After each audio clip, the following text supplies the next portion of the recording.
کہ اگر خراب ہو گئے تو تمہارے ساتھ برا ہوگا۔ قاسم کو ورنہ کے بعد کا جملہ بخوبی معلوم تھا، وہ جانتا تھا کہ اس کے بعد کیا ہوگا۔ بہت اچھا صاحب کہتے ہوئے وہ باورچی خانے میں واپس چلا گیا اور برتن صاف کرنے شروع کر دیے۔ اب نیند اس کی آنکھوں میں سمٹی چلی آ رہی تھی، اسے نیند بھی آ رہی تھی، پلکیں آپس میں ملی جا رہی تھی، سر میں سیسا اتر رہا تھا۔ یہ خیال کرتے ہوئے صاحب کے بوٹ ابھی بھی پالش کرنے، اس کو نیند بہت زیادہ آ رہی تھی لیکن اس کو یہ بھی تھا کہ ابھی ان کے بوٹ بھی شوز بھی پالش کرنے ہیں۔ قاسم نے اپنے سر کو زور سے جنبش دی اور وہی راگ الاپنا شروع کر دیا، جی آیا صاحب، جی آیا صاحب۔ بوٹ ابھی صاف ہو جاتے ہیں صاحب، مگر نیند کا طوفان ہزار بند باندھنے پر بھی نہ رکا۔ نیند ہے جو اس کو رک نہیں رہی، اس کی نیند۔ اب اسے محسوس ہونے لگا ہے کہ نیند ضرور غلب پا کر رہے گی، لیکن ابھی برتنوں کو دھو کر انہیں اپنی اپنی جگہ پر رکھنا بھی ہے، یعنی کہ اس کو تھا کہ نیند تو بس آ ہی رہی ہے مجھے، لیکن ابھی اور بھی سر پہ اس کے کام ہے۔ اس وقت ایک عجیب خیال اس کے دماغ میں آیا، بھاڑ میں جائے برتن اور چولہا، میں جائے بوٹ، کیوں نہ تھوڑی دیر اسی جگہ پر سو جاؤں اور پھر چند لمحات آرام کے بعد، یعنی کہ اس نے سوچا ساری چیزیں جائیں بہاڑ میں بس تھوڑا سا آرام کر لوں یہیں پر اور اس کے بعد دیکھوں گا۔ اس کے کان بوٹ کی آواز سے گونج اٹھے، کانوں میں اس کے بوٹ کی آواز آنے لگی۔ پھر بولا، بہت اچھا صاحب، ابھی پالش کرتا ہوں۔ بڑا بڑبڑاتا ہوا قاسم بستر پر سے اٹھا۔ جیسے ہی اس کے کان ابھی بوٹ روغن کرنے کے لیے حکم دیا، ابھی قاسم بوٹ کا ایک پیر بھی اچھی طرح پالش نہ کر پایا تھا کہ نیند کے غلبہ نے اسے وہیں پر سلا دیا، یعنی کہ وہ پالش کرتے کرتے کیا ہو گیا، وہیں پر سو گیا، اتنی نیند تھی۔ صبح جب انسپکٹر صاحب نے نوکر کو باہر برآمدے میں بوٹوں کے پاس سویا دیکھا تو ٹھوکر مار کر جگاتے ہوئے کہا، یہ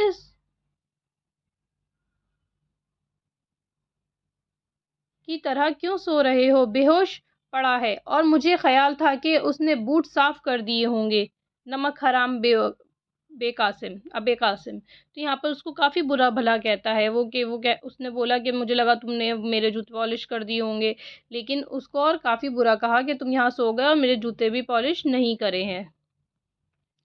جی آیا صاحب، قاسم نے منہ سے اتنا نکالا تھا کہ اس نے اپنے ہاتھ میں بوٹ صاف کرنے کا برش دیکھا، فوراً ہی اس معاملے کو سمجھاتے ہوئے اس نے لرزتی ہوئی آواز میں کہا، میں سو گیا تھا صاحب، مگر، یعنی کہ اس نے کہا میں بوٹ تو پالش کر رہا تھا، مگر بوٹ ابھی پالش ہو جاتے ہیں صاحب۔ یہ کہتے ہوئے اس نے جلدی جلدی بوٹ کو برش سے رگڑنا شروع کر دیا۔ قاسم، جی آیا صاحب۔ قاسم بھاگا ہوا نیچے آیا اور اپنے آقا کے پاس کھڑا ہو گیا۔ دیکھو، آج ہمارے یہاں مہمان آئیں گے، اس لیے باورچی خانے کے تمام برتن اچھی طرح صاف کر کے رکھنا، فرش بھی دھلا ہوا ہونا چاہیے۔ اب اس کو کیا کہا جا رہا ہے کہ مہمان آئیں گے تو برتن بھی اچھے صاف ہونے چاہیے اور فرش بھی اچھا صاف ہونا چاہیے۔ اس کے علاوہ تمہیں ملاقاتی کمرے کی تصویریں، میزوں اور کرسیوں کو بھی صاف کرنا ہے، یعنی کہ اور اس کے ذمہ کام لگا کے جا رہا ہے،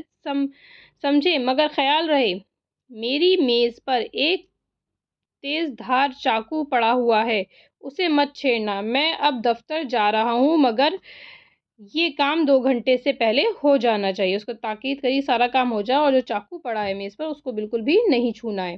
بہت بہتر صاحب۔ انسپکٹر صاحب دفتر چلے گئے۔ قاسم باورچی خانے صاف کرنے میں مشغول ہو گیا۔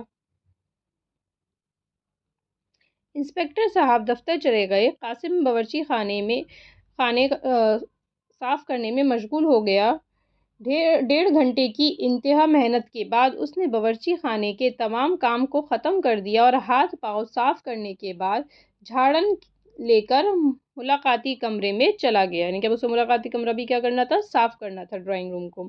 ابھی تمام کمرہ صاف کرنا تھا اور وقت بہت کم رہ گیا تھا، چنانچہ قاسم نے جلدی جلدی کرسیوں پر جھاڑن مارنا شروع کر دیا۔ ابھی کرسیوں کا کام ختم ہی کرنے کے بعد میز صاف کرنے جا رہا تھا کہ اسے یکایک خیال آیا، آج مہمان آ رہے ہیں، خدا معلوم کتنے برتن صاف کرنے پڑیں گے، اور نیند کمبخت کتنا ستا رہی ہے مجھ سے تو کچھ بھی نہ ہو سکے گا۔ یہ بھی آیا کہ مہمان آ رہا ہے، اور بھی کام کرنے پڑ جائیں گے، کام بڑھیں گے ہی، مہمان آ رہے ہیں تو، اور نیند بھی ہے تو مجھ سے تو نہیں ہو سکے گا نہ۔ یہ سوچتے وقت وہ میز پر رکھی ہوئی چیزوں کو پوچھ رہا تھا، یعنی چیزیں پوچھتا جا رہا تھا، بات اپنی سوچ رہا تھا۔ اچانک اسے قلمدان کے پاس ایک کھلا ہوا چاقو نظر آیا، وہی چاقو جس سے متعلق اس کے آقا نے کہا تھا کہ بہت تیز ہے، دھیان رکھنا۔ وہ اسے نظر آ گیا، چاقو کو دیکھتا ہے کہ اس کی زبان پر یہ لفظ خود بخود جاری ہو گیا، چاقو، تیز دھار چاقو، یہی تمہاری مصیبت کو ختم کر سکتا ہے۔ یعنی کہ اس نے سوچا یہی چاقو ہے جو میری پریشانی کو ختم کر دے گا۔ کچھ اور سوچے بغیر قاسم نے تیز دھار چاقو اٹھا کر اپنی انگلی پر پھیر لیا، یعنی کہ اس نے کچھ نہیں سوچا، اپنی انگلی کاٹ لی۔ اب وہ شام کے وقت برتن صاف کرنے کی زحمت سے بہت دور تھا، یعنی کہ اسے تھا کہ میری انگلی میں اگر زخم ہو جائے گا، چوٹ لگ جائے گی تو میں تو کام نہیں کر پاؤں گا، تو تھوڑا آرام مل جائے گا، اور نیند پیاری پیاری اب اس سے بآسانی نصیب ہو سکتی ہے۔ انگلی اس کے خون کی سرخ دھار بہہ رہی تھی، یعنی کہ انگلی سے خون نکلنے لگا، سامنے والی دوات کی سرخ روشنائی سے کہیں چمکیلی، یعنی کہ جو سامنے دوات رکھی تھی، انک رکھی تھی، اس سے بھی زیادہ چمکیلی تھا اس کا خون۔ قاسم اس خون کی دھار کو مسرت بھری آنکھوں سے دیکھ رہا تھا، یعنی خوشی سے دیکھ رہا تھا، کیونکہ اس کو یہ تھا کہ میرے زخم ہو گیا تو میں تو کام نہیں کروں گا، اور منہ میں یہ گنگنا رہا تھا، نیند، نیند، پیاری نیند۔ تھوڑی دیر کے بعد وہ اپنے آقا کی بیوی کے پاس گیا، جو زنانے خانے میں بیٹھی تھی، سلائی کر رہی تھی، اور اپنی زخمی انگلی دکھا کر کہنے لگا، دیکھیے بی بی۔ ارے قاسم، یہ تو نے کیا کیا؟ وہ ان کو دکھایا، اور اس نے بولا، کیا کیا؟ کمبخت صاحب کے چاقو کو چھیڑا ہوگا، یعنی کہ اسی سے کٹا ہوگا تمہارا ہاتھ۔ بی بی جی، بس میز صاف کر رہا تھا اور اس نے کاٹ کھایا۔ قاسم ہنس پڑا۔ قاسم اپنی فتح پر زیر لب مسکرا رہا تھا، یعنی کہ وہ سوچ رہا تھا میں تو جیت گیا، میں اب آرام کروں گا۔ انگلی پر پٹی باندھ کر قاسم پھر کمرے میں آ گیا، اور میز پر پڑے ہوئے خون کے دھبوں کو صاف کرنے کے بعد خوشی خوشی اپنا کام ختم کر دیا کہ چلو اب تو میں آرام کر سکوں گا۔ آقا کی خفاگی آنے والی مسرت نے بھلا دی، اور قاسم کو کودتا پھاندتا ہوا اپنے بستر پہ چلا گیا۔ وہ 3-4 روز تک برتن صاف کرنے کی زحمت سے بچا رہا، مگر اس کے بعد انگلیوں کا زخم بھر آیا، یعنی کہ 3-4 دن تک تو اس نے کوئی کام نہیں کرا، اور انگلی کا زخم کیا ہو گیا؟ بھر گیا۔ جب اس میں کوئی علاج نہیں ہوا اس میں مرہم پٹی ڈھنگ سے نہیں ہوئی تو وہ چیز نقصان کرتی ہے۔ اب پھر وہی مصیبت نمودار ہو گئی، یعنی کہ پھر مصیبت وہی سامنے۔ قاسم صاحب کی جرابیں اور قمیضیں ڈھونڈ لو۔ بہت اچھی بی بی جی۔ قاسم، اس کمرے کا فرش کتنا بدنما ہو رہا ہے، پانی لا کر ابھی صاف کرو، دیکھنا کوئی داغ دھبے باقی نہ رہے۔ یعنی کہ کچھ دن کی بات تھی، 1-2 دن اس نے آرام کرا، اس کے بعد انہوں نے اس کو پھر کام میں لگا دیا۔ بہت اچھا صاحب۔ قاسم، شیشے کے گلاس کتنے گندے ہو رہے ہیں، انہیں نمک سے صاف کرو۔ جی اچھا صاحب۔ قاسم، طوطے کا پنجرہ کس قدر غلیظ ہو رہا ہے، غلیظ کا مطلب ہوتا ہے گندا ہو رہا ہے، اسے بھی صاف کرو۔ ایک اور کام بتا دیا اس کے ذمے۔ ابھی کرتا ہوں بی بی جی۔ قاسم ابھی کرانے۔ ایک روز انسپکٹر صاحب میں صاف کرتے وقت اس کے ہاتھ خود بخود چاقو کی طرف پڑے، اور ایک لمحے کے بعد اس کی انگلی سے خون بہہ رہا تھا۔ انسپکٹر صاحب اور ان کی بیوی قاسم کی یہ حیرت دیکھ کر بہت خفا ہوئی۔ پھر ایک دن کیا ہوا، جب وہ دوبارہ سے میز صاف کر رہا تھا، ان کی انسپکٹر صاحب چاقو خود بخود کٹ گئی۔ اس بار اس نے خود نہیں کاٹی تھی، اور وہ لوگ دیکھ کے بہت زیادہ خفا ہوئے۔ چنانچہ سزا کے طور پر، سزا کی صورت میں اسے شام کو کھانا نہ دیا گیا کہ کیسے پھر سے دوبارہ سے انگلی کاٹ لی، مگر وہ اپنی ایجاد کردہ ترکیب کی خوشی مانگ رہا تھا، مطلب مگن تھا اس میں کہ ہاں چلو مجھے تھوڑا تو آرام ملا۔ ایک وقت روٹی نہ ملے گی، انگلی پر معمولی زخم آ گیا ہے، مگر برتنوں کا انبار صاف کرنے سے نجات مل گئی۔ کھانا نہیں ملے گا تو کیا ہوا، اسے کام سے تو نجات ملی۔ یہ سودا کچھ برا نہ تھا۔ چند دنوں کے بعد اس کی انگلی کا زخم ٹھیک ہو گیا۔ اب پھر کام کی وہ بھرمار شروع ہو گئی، پھر سے اس کا زخم ٹھیک ہو گیا، پھر سے وہی بھرمار شروع۔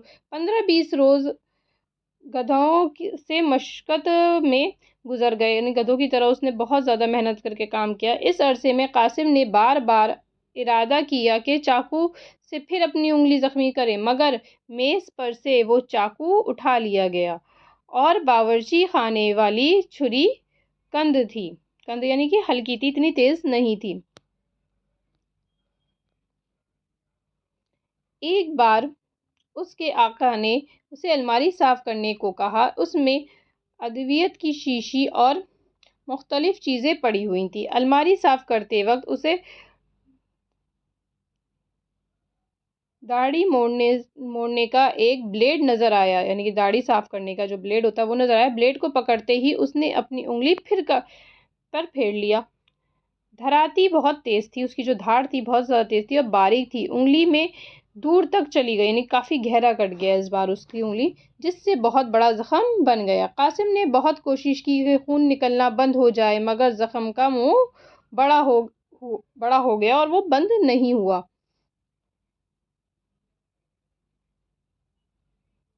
اور خون پانی کی طرح بہہ رہا تھا۔ یہ دیکھ کر قاسم کا رنگ کاغذ کی مانند سفید ہو گیا، یعنی کہ وہ ڈر گیا چیز دیکھ کے کہ خون پہلے تو یہ تھا تھوڑا سا کٹتا تھا اس کا رک جاتا تھا، اب اس بار نہیں رک رہا تھا، وہ بہت زیادہ ڈر گیا۔ بھاگا ہوا اپنے آقا کی بیوی کے پاس گیا۔ بی بی جی میری انگلی میں سانپ کا استرا لگ گیا ہے۔ قاسم اب تم ہمارے گھر میں نہیں رہ سکتے، یعنی کہ 2-3 بار ہو چکا تھا اس کے ساتھ، تیسری بار انہوں نے منع کر دیا۔ وہ کیوں بی بی جی؟ یہ صاحب سے دریافت کرنا کہ اب یہ بات صاحب سے کرنا کیوں نہیں رہ سکتے۔ 4 بجے کے قریب انسپکٹر صاحب دفتر سے گھر آئے اور اپنی بیوی سے قاسم کی نئی حرکت سن کر فوراً، یعنی کہ ان کی بیوی نے بتایا کہ قاسم نے کیا کہا ہے، اپنے پاس بلایا۔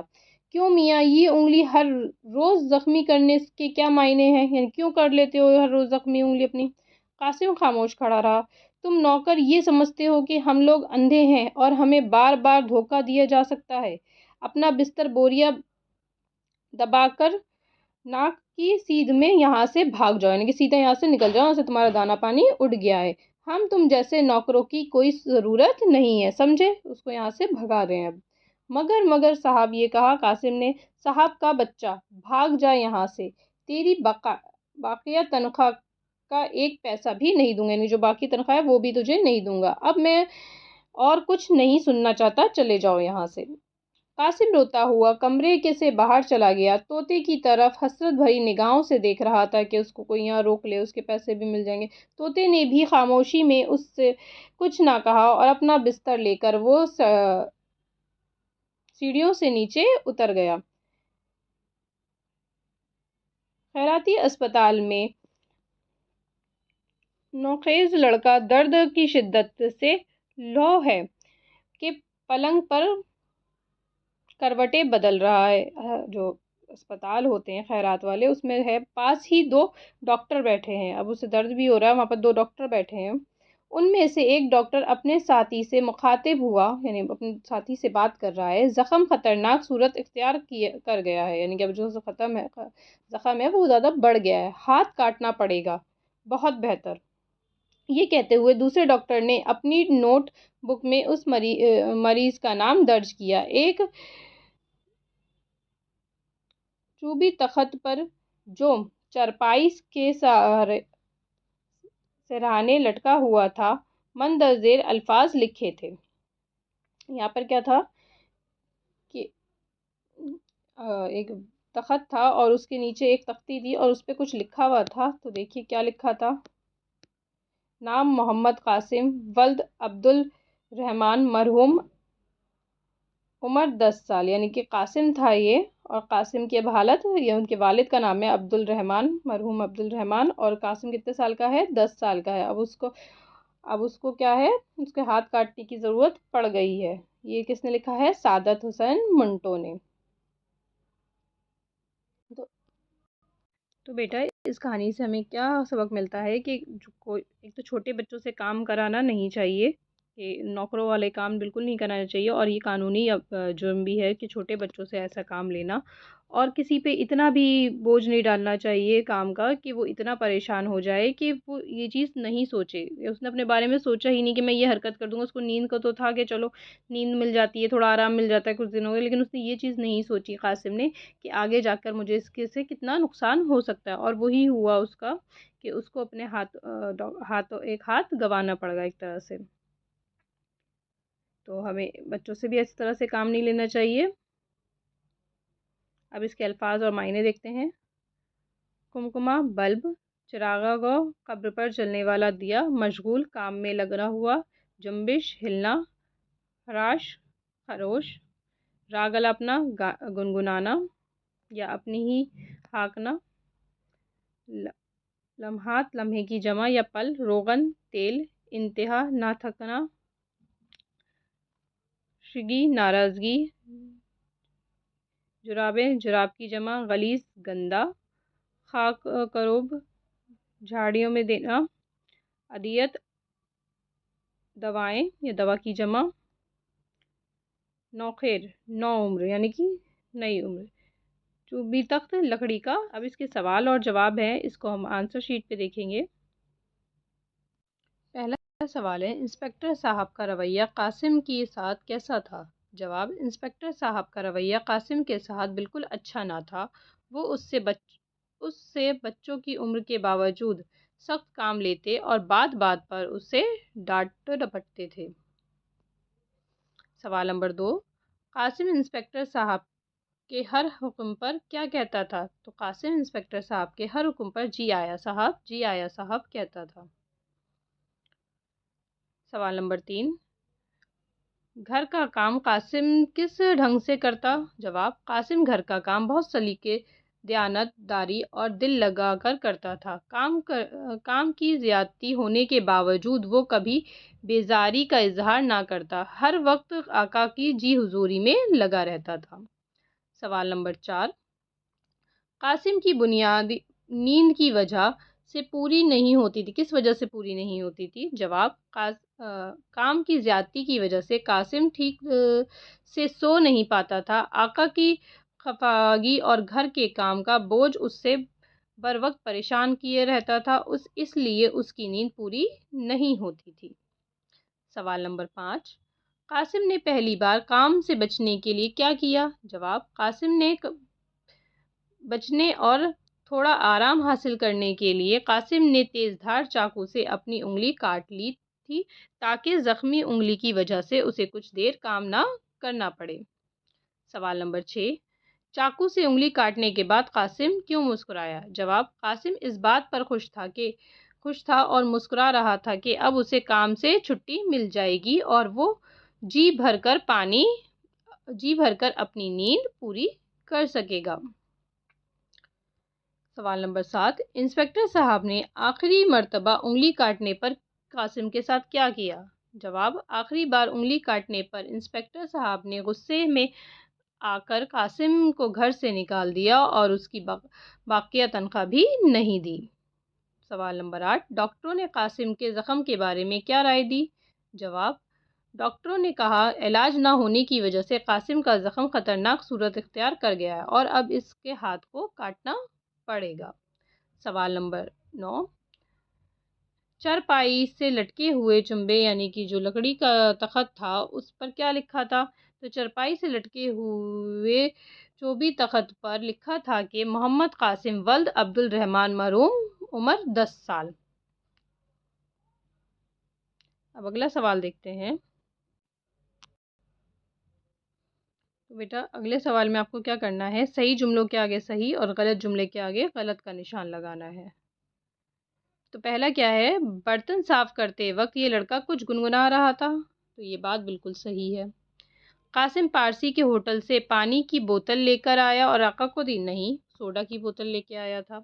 نیند کا طوفان 1000 بند باندھنے پر بھی نہ رکا، تو یہ بھی بات صحیح ہے، جو بھی چیز اس نے کری۔ انسپیکٹر صاحب نے سوتے ہوئے قاسم کو بڑے پیار سے جگایا؟ نہیں، انہوں نے تو بہت زیادہ غصے میں جگایا تھا۔ قاسم نے جلدی جلدی بوٹ کو برش سے رگڑنا شروع کر دیا، یہ صحیح ہو جائے گا۔ اچانک قلمدان کے پاس قاسم کو ایک کھلا ہوا چاقو نظر آیا، تو یہ بھی صحیح تھا۔ اگلا ہے، آقا کی بیوی زنانے خانے میں بیٹھی کپڑے دھو رہی تھی؟ نہیں، غلط، سل رہی تھی۔ انسپیکٹر صاحب نے کہا اپنا بستر بوریت دبا کر ناک کی سیدھ میں بھاگ جاؤ، تو یہ بات بالکل درست ہے۔ قاسم ہنستا ہوا کمرے سے باہر چلا گیا، یہ بھی صحیح ہے۔ خیراتی اسپتال میں ایک نوخیز لڑکا درد کی شدت سے کروٹیں بدل رہا تھا، یہ بھی جملہ ایک دم صحیح ہے۔ اگلے سوال کی طرف بڑھتے ہیں۔ اس میں آپ کو واحد سے جمع اور جمع سے واحد بنانے ہیں۔ جو واحد ہیں ان کی جمع بنائیے اور جو جمع ہے وہ ان کے واحد کرنے۔ جیسے یہاں پر فاصلے کیا ہے؟ اپنے آپ میں ایک جمع کا لفظ ہے، تو اس کا واحد ہو جائے گا فاصلہ، تو اس کو ہم آنسر شیٹ پہ دیکھیں گے۔ دیکھیے فاصلہ جمع ہے تو اس کا فاصلے جمع ہے تو اس کے واحد ہو جائے گا فاصلہ۔ لمحات کیا ہے؟ یہ بھی جمع ہے تو اس کا واحد ہو جائے گا لمحہ۔ حیرت واحد ہے تو اس کا حرکت واحد لفظ ہے تو اس کی جمع ہو جائے گی حرکات۔ گدھاؤں کا گدھا، دوا کا دوائیں جمع ہو جائیں گی۔ کروٹوں کروٹ، تختہ واحد ہے تو یہ ہو جائے گا تختے۔ اگلا سوال ہے ان لفظوں کے متضاد لکھنے۔ متضاد کہتے ہیں اپوزٹ ورڈز کو، جیسے ناقابل قابل، خفا راضی، سیاہ سفید، تیز دھیما، فتح شکست، غلیظ پاک یا صاف۔ اگلا ہے لفظوں کو آپ کو جملوں میں استعمال کرنا ہے۔ مشغول، وہ اپنے کمرے میں پڑھائی میں مشغول تھا۔ جنبش، چوٹ لگنے کی وجہ سے اس کے ہاتھ میں ذرا برابر بھی جنبش نہ ہو سکی، یعنی کہ حرکت نہیں تھی۔ لمحات، بچپن کے وہ خوبصورت لمحات مجھے ہمیشہ یاد رہیں گے۔ انتظام، تقریب کے لیے بہترین انتظام کیا گیا تھا۔ غلیظ، ہمیں اپنے ارد گرد کا ماحول غلیظ نہیں کرنا چاہیے۔ خلاقی، ان کی طبیعت میں نرمی اور محبت خلاقی طور پر شامل تھی۔ نوخیز، میدان میں کچھ نوخیز لڑکیاں اور بھی پریکٹس کر رہی تھی، یعنی کہ نو عمر کی۔ اگلا سوال ہے، اس میں آپ کو کیا کرنا ہے؟ نیچے دیے ہوئے لفظوں کی کہانی کی ترتیب سے لگانا ہے، یعنی کہ سیکوینس سے لگانا ہے کہ پہلے کون سا آئے گا، دوسرا کیسا آئے گا۔ اب جیسے یہاں پر پہلا جملہ ہے، انسپیکٹر صاحب کا نوکر بیٹھا برتن صاف کر رہا تھا میں مشغول تھا، تو یہ تیسرے نمبر پہ آئے گا۔ بمبئی کا پانی کس قدر خراب ہے، جاؤ پارسی کے ہوٹل سے لے آؤ، یہ دوسرے نمبر پہ آئے گی یہ لائن۔ اگلا ہے، سوڈے کی بوتل کے لیے آیا اور اپنے آقا کو گلاس میں ڈال کر دے دیا، یہ نمبر 1 پر آئے گی۔ پھر یہاں پر ہے، نیند کے غلبے نے اسے وہیں سلا دیا، یہ چوتھے نمبر پہ آئے گی۔ بھاڑ میں جائے برتن اور چولہے میں جائے بوڈ، تو یہ نمبر 5 پہ ہے۔ بی بی جی بس میں صاف کر رہا تھا اور اس کے کاٹا، یہ کتنے پہ ہے؟ 6 نمبر پہ آئے گا۔ پھر کچھ اور سوچے بغیر قاسم نے تیز دھار چاقو اٹھا کر اپنی انگلی پر پھیر لیا، یہ نمبر 7 پہ آئے گا۔ اس طرح سے ان کو ترتیب سے ہم لگا لیں گے۔ اور بیٹا آپ کا یہ سبق بھی مکمل ہوتا ہے۔ آپ کو اس سبق سے متعلق جو بھی سوالات ہیں آپ مجھے کمنٹ باکس میں ضرور پوچھیے، اور آپ کو میری ویڈیو پسند آئی ہے تو اس کو لائک کریں، شیئر کریں اور چینل کو سبسکرائب کرنا نہیں بھولیں۔ Thank you.